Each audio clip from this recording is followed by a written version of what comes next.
Like, were you because you were never signed to Death Row, were you? Or you were? Technically, no. Okay.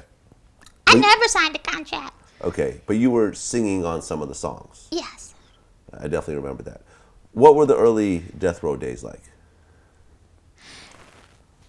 I have to say fun. Okay. I mean, we were the hottest thing on the West Coast. Everybody, when they came here, we saw everybody in the studio. We used to call it Cram-Am because you couldn't move. You were seeing stars from everywhere. Right, because you're talking about Can-Am Studios. Yes, it's Can-Am. But we Cram-Am. started calling it Cram-Am because every time you go, you would see everybody who wasn't even on our label, who was trying to get off their labels to get on our label. Right. Yeah, I mean, Death Row was the hottest thing in the world. It was. And half of us, we didn't even have records out, and we were driving $100,000 cars. I mean, Suge put an image above everything, and he was whoever was on drugs and was doing, he was trying to clean them up. You know, in the early, he was really trying to give this big facade of, you know, we're this. And I mean, why do you think that Suge, you know, got to go from being a bodyguard to suddenly an executive, and him and Dre were co-owners of Death Row at the time? Like how did he parlay that situation?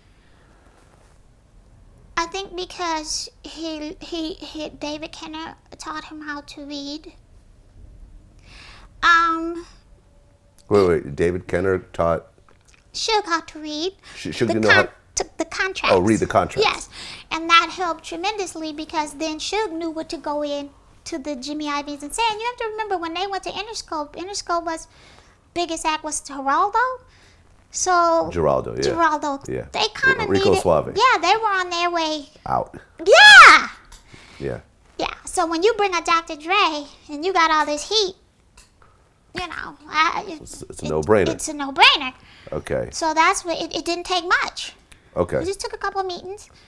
And then boom. Oh, if you'd have heard the music. Death Row. I mean, we were doing the music at home in the studio, so Dre would have people come. We always had a house full of people and party, and then because he was testing his new music, and he would go by what they, you know, how they got up and party to it, and we were partying to it before it ever got to the.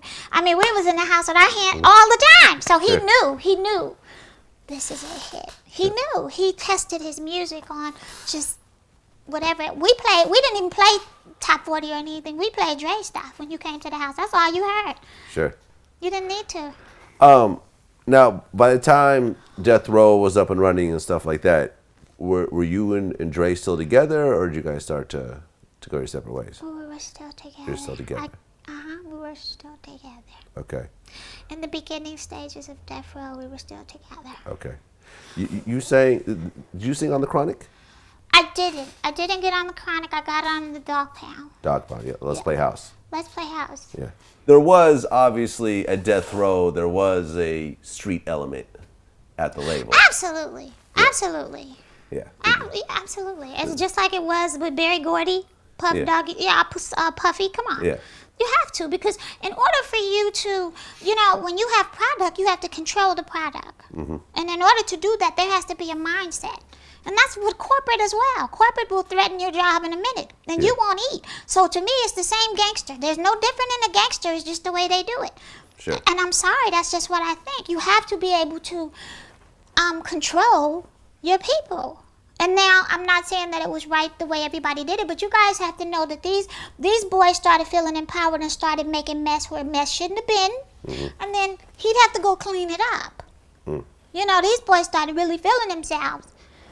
And so it created chaos where sometimes it didn't have to be. Funny story, Nate Dogg went and he robbed a Taco Bell. Nate Dogg robbed a Taco Bell? With $15,000 check in his pocket from Death Row. But you never read about it. You never heard about it, right?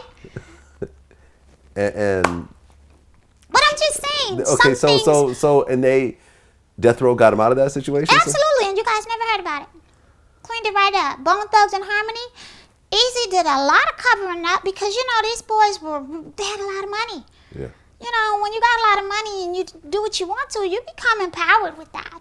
Mm-hmm. You know, and everybody, I mean, we were just messing up like me. I won't even tell you what I would, yeah, they saved me from doing 3 months, 4 months. For doing what?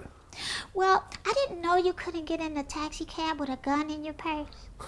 Okay. I mean, in the back of a cop car. I got out of the taxi, and then I got in the cop car because they were going to take me through the gate. But I didn't know that they search you. So they found the gun on you. Yeah, but it was mine, registered and everything. But you didn't have a carry permit. Not concealed. Yeah, that's what I'm saying. Yes. Concealed carry. Yes, I did. And then I get to the court, I get there, and they go, okay, we're going to have to do, she's going to have to do 3 months. Now, Suge was just coming in the picture a little bit. And when we called him, and we told him she's probably going to have to do 3 months, and Suge was like, what? So he sent an attorney up to the court, saved me and everything. So I get in there, and I'm standing before the judge, and I go, I have a question, and I raise my hand. And the judge says, yes, and I said, do I get my gap back? And the attorney just grabbed his head like, oh my God.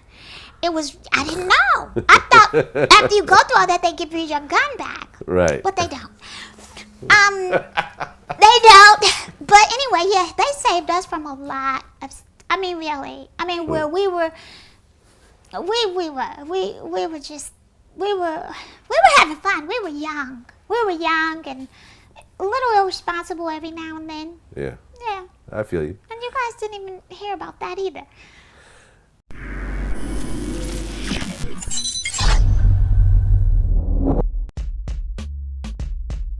I've kissed him, and he's a good kisser, and that's all I'm gonna say for that. Yeah, he's a good kisser. He's an excellent kisser, probably one of the best I've ever had.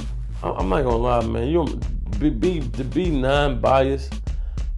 I don't know, man. I don't know, man. It's been like 4 or 5 days, man. It's like, I don't know. It might be a little too late. I don't know, man. It depends on how hard he come. He gotta come with some ether type shit, man.